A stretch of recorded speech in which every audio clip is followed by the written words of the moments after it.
hands and helping you find out what's going on. Of course, what else is happening this week? What is happening this week in Toronto? We do have the newcomers bash.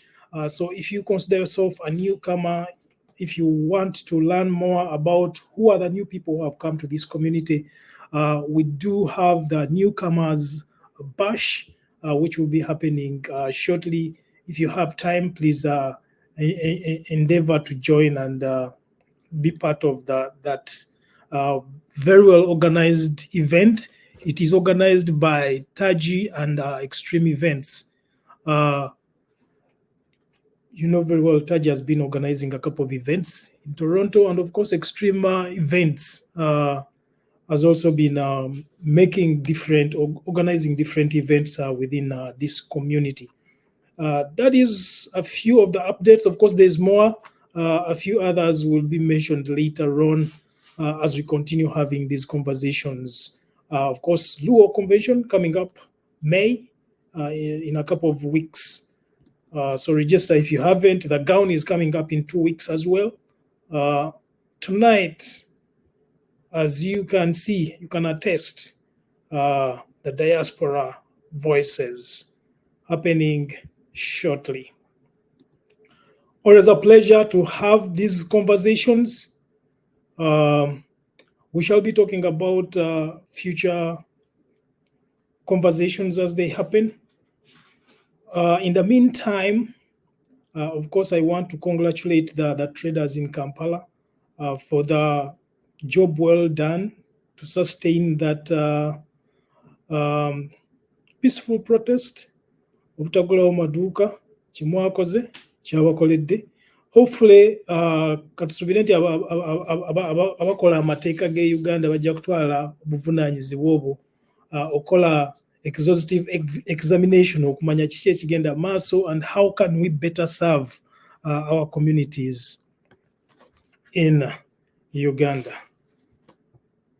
Right. What else is going on?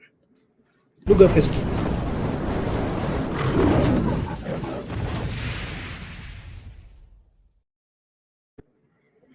If you haven't registered yourself, ask me about Luga Fest Toronto, Luga Fest Toronto, Luga Fest Toronto. But tonight, it's all about voices abroad. Are you a community leader in the diaspora? Which community are you a leader of? Would you like to share some of the events that you have in your community? Would you like to share your vision with the world? This is a platform for you. This is the time for you. Ensure that you come and join us. Tell the community what you're working on so that people can be involved in what you are doing for their community and that they can also contribute to that community. Bobanga oli mu diaspora oba wabweru wa Uganda oba wabweru wa Africa for that matter, ng'oli mukulembeze olina byoyagala community mu diaspora etegeere nti yaffe ab'e Texas tukola ku kino na kino na kino, jangu otubuulireko. Ab'e California, ab'e Minnesota, mwenna tujja kuba tubeetaaga. Of course n'ab'e Canada nabo tujja baleeta. Eventually in Canada we have so many different leaders, so many different silos. Okitegeera ekintu ekyo kwegamba leadership yawa eri fragmented. We have so many different leaders for different communities. So we shall be inviting a few who are willing to share what they are working on. Bajje batubulire kyekigenda maaso.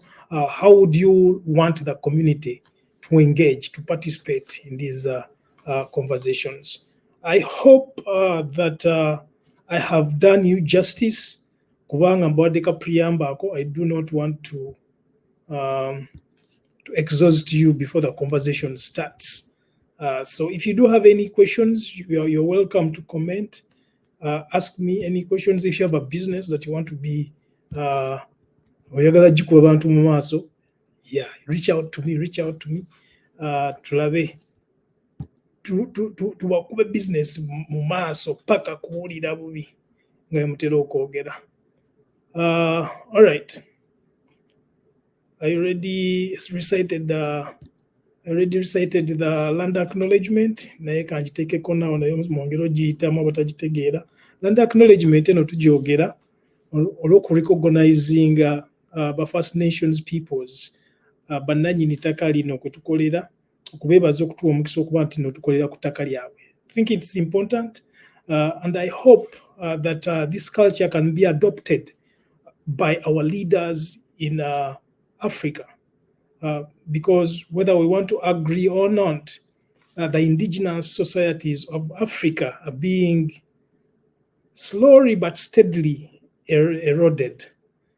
So tugenda kukola tutya okukola kyokulaba nti no, we do not lose that indigeneity ngaba Africans. What are we going to do to ensure that we do not lose that and that it is recognized as important? Kintu kino ndowooza nti kikulu nnyo kya makulu ate tulina okiwa amakulu. N'olw'ensonga eyo, take charge. So when you see us reciting the land acknowledgement here in Canada, weebuuze lwaki, why is it important? Lwaki kya mugaso okuba nti no we engage in acknowledging the land on which we work. I think it is important, and I hope you should find out why. In June 27th, nga bwe nabagambye tugenda kubeerayo nekye bayita Luga Fest Toronto, Luganda Festival Toronto, mwe tujja okujja twogere Oluganda, tujubise Oluganda, tujanjawaze Oluganda, naye nga tuyita mu mitendera egy'okuyiga olulimi. Why is language important? How do you maintain your indigeneity if you do not understand your language? Can you maintain one? Can you claim to be an indigenous African if you do not have a language that you speak, that you know?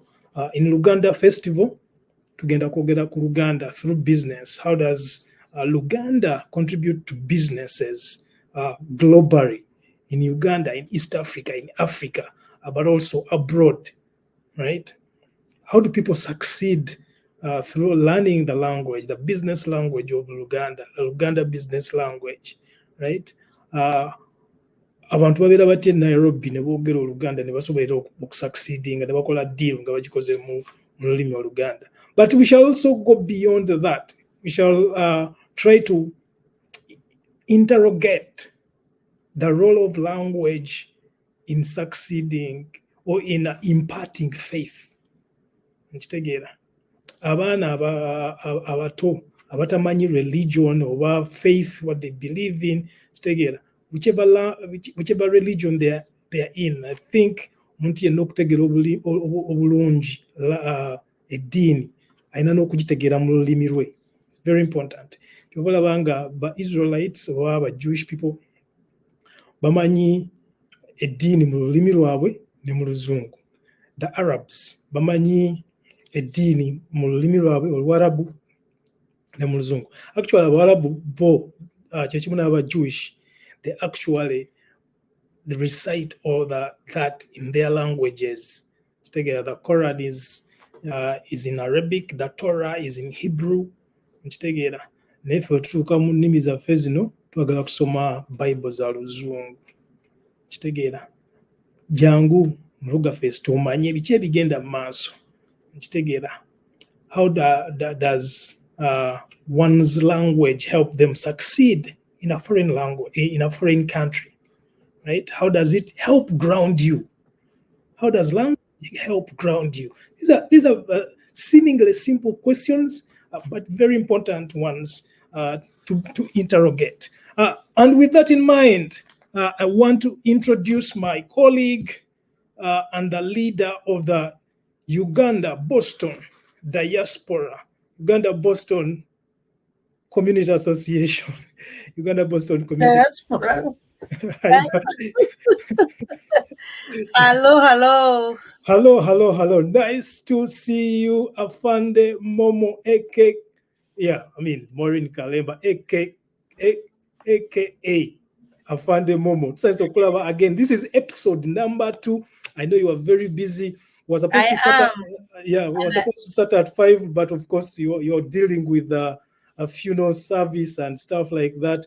That's what leadership is. Sometimes you have to postpone certain things because there are certain urgent things that need to be completed. Glad to see you here. Why don't you introduce yourself so that people know who you are? Of course, I know who you are, but we have people who have been waiting for you for over an hour. Tell them who you are and why you are slightly late. Okay, I'm very sorry for being late. Let me first apologize for that. And I am saying that my name's Maureen Asimwe Kalemba, also known as Afande Momo, the chairperson, Uganda Boston Community Association. I am late because of different things that I have to do. And even in the office right now where I'm seated, I have some visitors for you, Mr. Sally. And these visitors have to just come tell you a brief about Kabaka Foundation because they've also come to the office to introduce themselves. So I had to be more late because I had to accommodate them before I can accommodate you. So those visitors are with me. We have the president of Kabaka Foundation. We have the president of Gwanga Muje. We have the secretary for the Kabaka Foundation. The Kabaka Foundation is going to take place May 19th. At Waverly Oak. So I would love them to come and say a word before we go into depth in our program. If that is not something that is out of your norm, Mr. Sally, I'm just requesting, humbly requesting. Well, we are here to talk about diaspora leaders, so I don't see how it would be out of the norm. Obviously, different leaders, there are different levels of leaders, and we appreciate the collaboration that you guys have. So by all means, please, bawakazinda beyogereko nga bali wa Kabaka Foundation katuswitchinge tuddemuko mu Luga Fest katonaawo tulabe kyekigenda maaso. Yeah, happy to receive them. Okay. I don't know. Naye engeri gy'oli ku gundi singa obadde tolina gundi eyo background eyo bandibadde balabika bulungi. You can remove the background if you want. You are muted.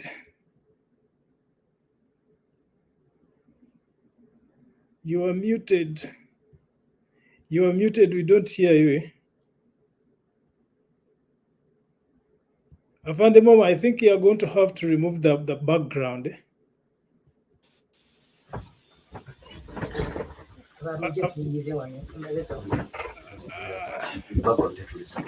Okay, it's fine. What you can do is you can momentarily remove the background. Okay. Unless, let me because if you do remove the background, everyone will be seen clearly. All right. Remove background. Where is it? Yeah, so go to settings. Settings, virtual background. No. Yeah. There you go. Yeah, there we go. Now we are able to see all of you. In a president of Gwanga Muje, who you have okay. Right. Okay. Yeah, we're ready.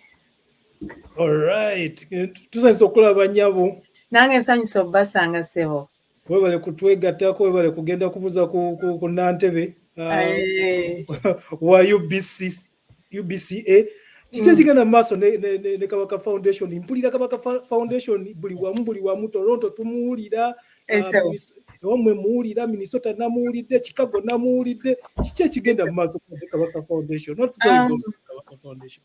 Ssebo okusooka okweyanjula, erinnya lyange nze Nansasi Rebecca, omukyala yeddira emmamba nga nze pulezidenti wa Gwanga Mujje. Vice President wa Kabaka Foundation ndi naye era ajja kunnyonnyola ebikwatagana ku Kabaka Foundation okusinga nze, naye nze nnyimiriddewo nga tukwataganira wamu naye okutambuza emirimu gya Ssaabasajja Kabaka. Nawe naavaawo ajja kuba atuula akunnyonnyole bulungi. Ese era ngenda kantwala omukisa guno mukwanjulire akunnyonnyole ebibuuzo byajja kuba biddamu bulungi okusinga nze. tweyanza nnyo tweyanza nsanyusa okubalaba n'okubawuliza ssebo nava okukolabako nnyabo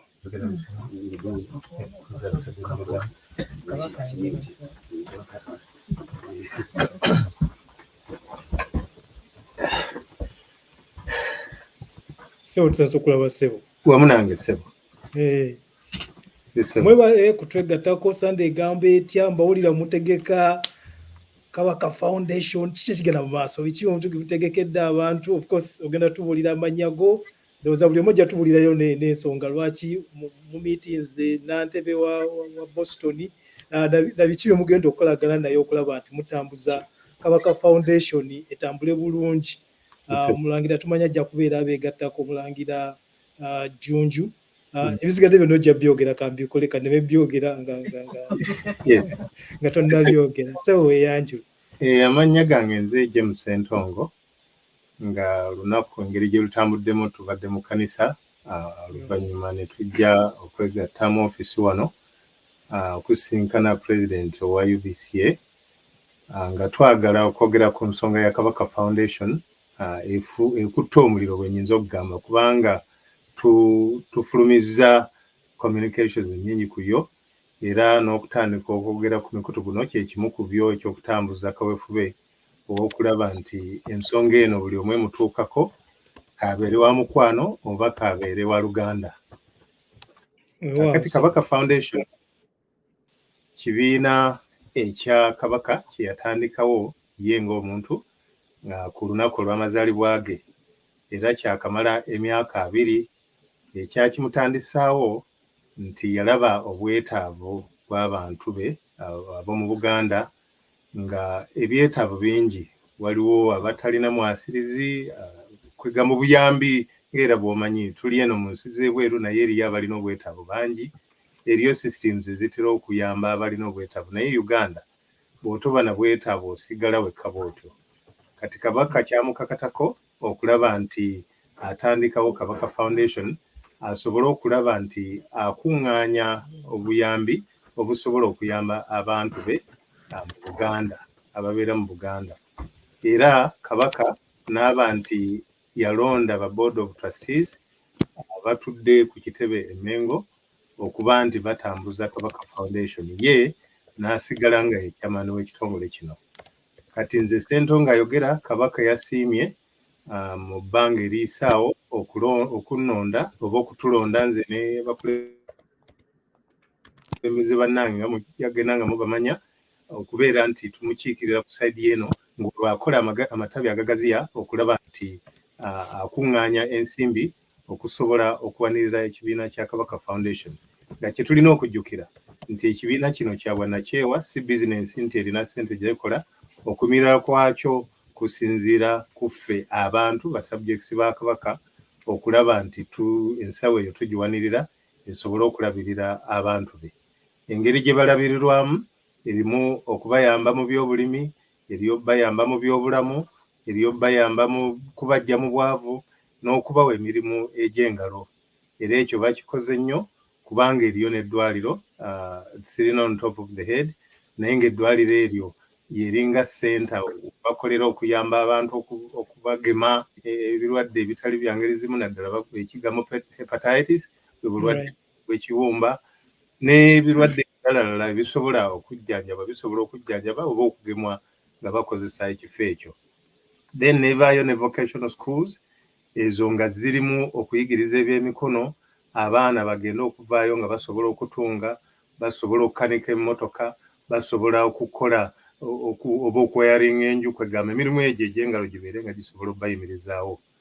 Bye bimu ebigendererwa by'ekibiina kino ng'era wenjogerera nti Kabaka mu kusiima kwe amatabi agenda atondawo mangi nga agamu gabaddewo nga gatandika dda amalala yagatandika ate n'obaawo ebiseera bya COVID ne bigalangatanamu ne kiba nti gabadde tegannakolera bulungi. Kakati COVID bwe tumukubye amabega kwe kuba nti azze Kabaka okulaba nti azuukusa amatabi gano. Era omugenyi omukulu gwe tusuubira ye mutabani wa Kabaka Crispin Jjunju Kiwewa nga agenda kuba nti atutongoza okubeera nti tukulembera ekibiina kino ekya Kabaka Foundation. omukolo gugenda kubeera Waltham ku Webuly Oaks 2015 Webuly Oaks. Yes, sir. Gugenda okubeera ku lw'Essande nga 19 Ogwokutaano. Tetukyaweza mwezi. Kaakati ng'olunaku olwo lwe tujja okutuuzibwa ku ntebe nga naye okuyingira kujja kuba kwa kusasulira kubanga era bwe mumanyi Kabaka Foundation nga bwe tutandika obutanzi twandigamye n'okugamba nti mujje nga muleesereza okusonda naye kabatulabe batwanjuleyo oluvannyuma community tujja kgenda nga tuzingeejinga okulaba nti tusakirira ensawo ya Kabaka Foundation. Okuyingira abakulu $120 buli mutwe, then be bakulu then myaka 17 okutuuka ku 23 abo $8, then myaka 11 okutuuka 16 $5 n'okukka wansi w'emyaka egyo bajja kuyingirira bwereere. Tukubiriza abavubuka bajje, abazadde abalina abaana basobole obamatiza okujja. Si kyangu kunnyonnyola buwombu na bugga ku Kabaka Foundation kati naye mu buli ngeri bwe bajja wali bajja kwongera okunyikira ekigambo kino ekya Kabaka Foundation. Kituyambe okutuyamba nti gye tunaaba tugenda mu maaso tujja kuba twongera okinnyonnyola buli omu akinnyonnyoke bulungi.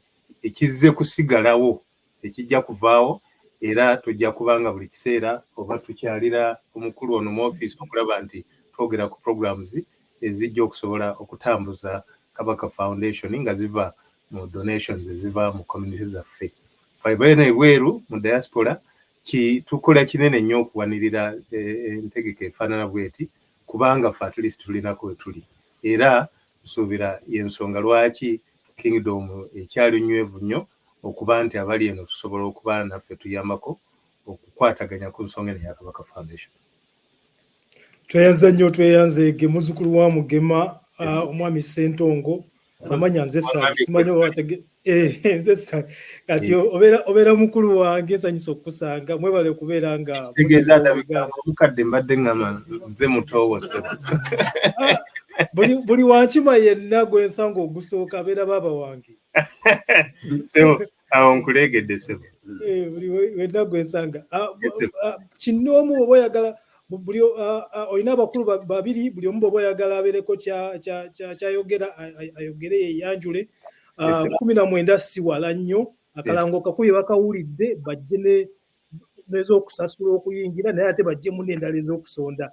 Empozi kyemba ngamba tebajja kujja na za kusasula ezo tuzeetaaga tebanajja kubanga kijja tuyambako mu byembalirira.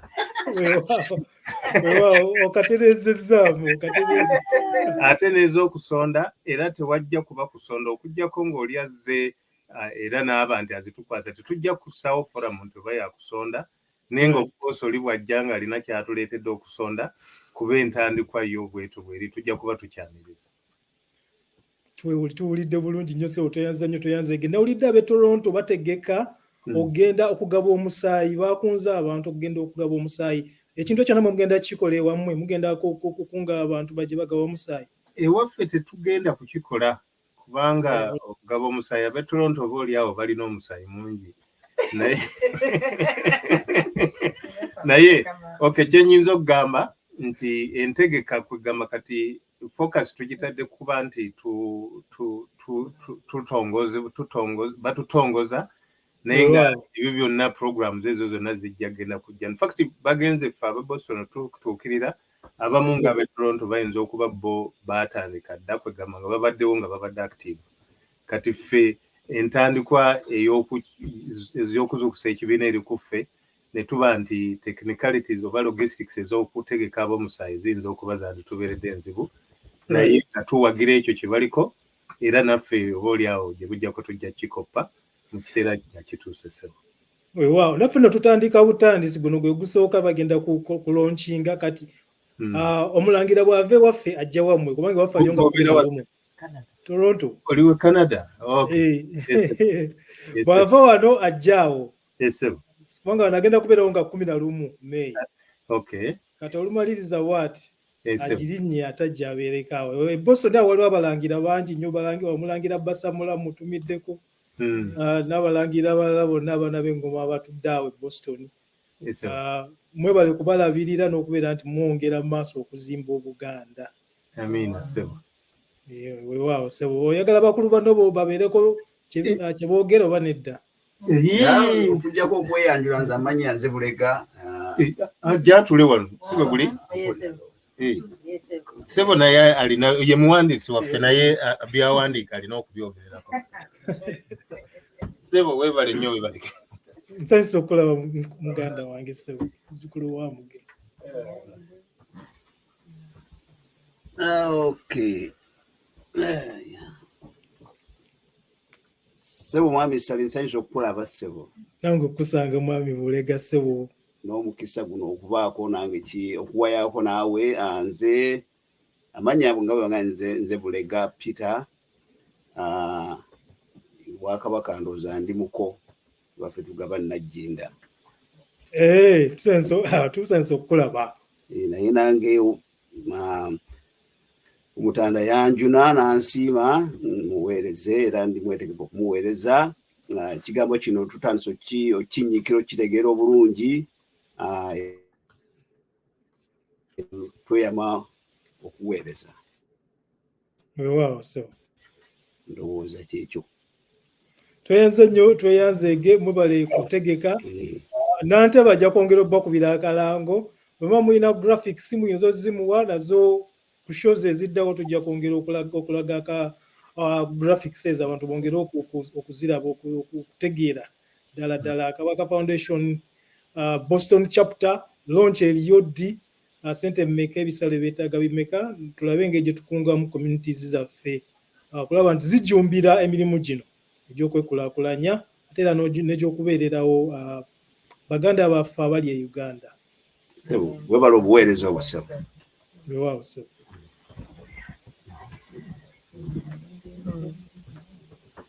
Okay. Kale mbasiibudde bannange nze kaneyongeyo ne programu yange beebale nnyo okujja basibu ne kale. Nantebe ng'oli busy. I am busy but for good cause, you know. For good cause. Nze badde nkusuubira kuba ku church nga simanyi nti ate oli kati navuddeyo nenzijanga n'Abakabaka Foundation banninze.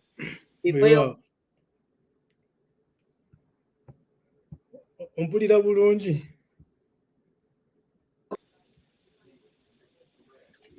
Okay. Ali kuwulira bulungi badde stuck somewhere naye ali kuwulira bulungi. So gyebale ssebo gy'okozeeko. I'm happy to be here again. All right. Thank you so much for coming back. You last week, this is the second episode, of course, for Voices Abroad. Last week, you started on the conversation, unwrapping your vision for the Boston community and encouraging people to get involved and take charge of your vision. Vision nkusaba oyongera elaborate on your vision for the people's for the Ugandan community in Boston and how you intend to implement it. The vision is to unite. Unification is what we are. Everybody who prophesies the flag of Uganda, religion and tribe, clan, anything that can come up as you are the person, the flag bearer of Uganda. This is the flag that we look for in everything that we do. Right. So we ask every Ugandan that come and subscribe to this organization. You automatically by default belong. However, the organization cannot live without resources. And resources are got through subscription fees or membership fees. So, Banafe, our Bakola, the registered members are the ones that are the decision makers. So, that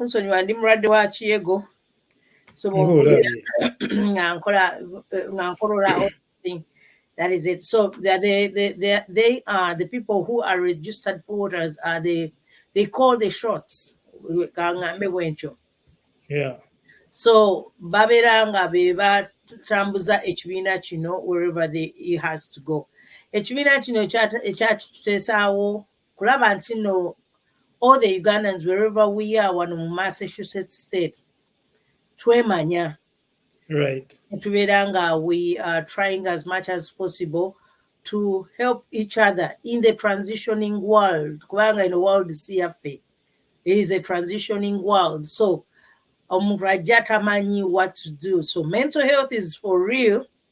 So Yeah. if transitioning, sorry, if you're transitioning and then you meet a snub, the only way to go through it is to get into community, network with the community, to know how can I get a job, how can I get a house or where to live, how can I go into education, how may I go from one job which is low paying to a higher paying job, what skills should I use to overcome anything that is in my way, Right. what church to go to, where is my tribe, because now tribes have all opened up associations.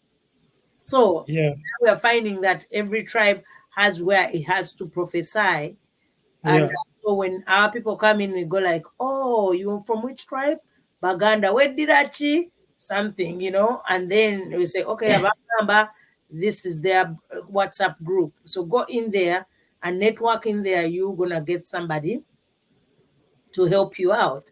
Which I think is actually very important, Yeah, because identity is very important, and we very, very, cannot, very important. even when we think that we don't need those groupings, I think they are very important because they ground us. They ground us in who we are. They also guide our identity, even when it becomes an hyphenated identity. When I say hyphenated identity, bojjamu America ofuuka Ugandan American, American Ugandan. But within that hyphenation, Ugandan American, you're also a Muganda, or I'm Chiga, or I'm Nyankole, or I'm Nyoro, or I'm Toro, I'm Soga. I think identity is very important because it grounds us. It grounds us. Ensonga lwaki tukola ebintu nga Luga Fest, Yeah. Toronto, kwogera ku nnimi Banyankole kweterana, Banyakigezi. Now we want to start the Banyachitara. I'm Banyachitara. looking forward to that one. The Banyachitara, which goes for the whole Western region. Right. So like how you have the Buganda Bumu covering everybody in Buganda. We want to Right. have the Banyachitara, so that Western region. And then the Acholi and Luo also, Iteso, have the one that compasses all of them. That way, when we want to have decentralized leadership, whereby we can say, hey, when something has happened to the Banyach story, they just come to inform us, hey, this is what is going on, this is our day, can you register us for that day? And then the community, we all look forward to go support that, that entity, to make sure that what they're doing, we are all in support. We do not want individualism. We are trying to back. Okay, yeah, we're in an economy where it is capitalistic, I must say. Yeah. So all of the things that we are doing are capitalistic. But for us, where we hail from, we are more communal. Indeed. Yeah. We are into the social arena. So the communal and socialism that we have, we cannot forget them, because that brings out the Ubuntu in us. So if we are going to do the Ubuntu in us, because you can't live, no man is an island. We can't live without each other.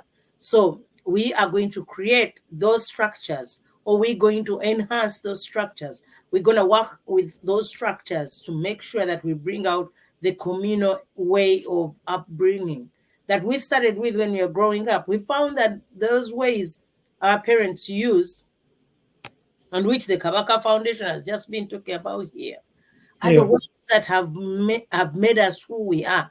They brought out our identities. They brought out the bonds, that somebody will see you are talking to Mr. Sentongo, you all hail from the same tribe. Yeah, So, same tribe, same clan. Same clan. So you're already brothers right there. He can't just look at you as just a Sally. Somewhere he was like, oh, I have my brother Sally in Toronto. I need to reach out immediately. You're now tied together. So that bond that we are building, that network, that teamwork, that socialism, will bring us to development. Where we're aiming at is economic development, but we want to go as a team or as structures, not as individuals, because we have found that the Chinese all go as a team. Right. Indians go as a team. Mhm. The Jews are as a team. But for us, we want to go as individuals. That is affecting us. One individual is not going to make it, even though the ones who have made it in the American world, they have a team, a whole lot of team behind them.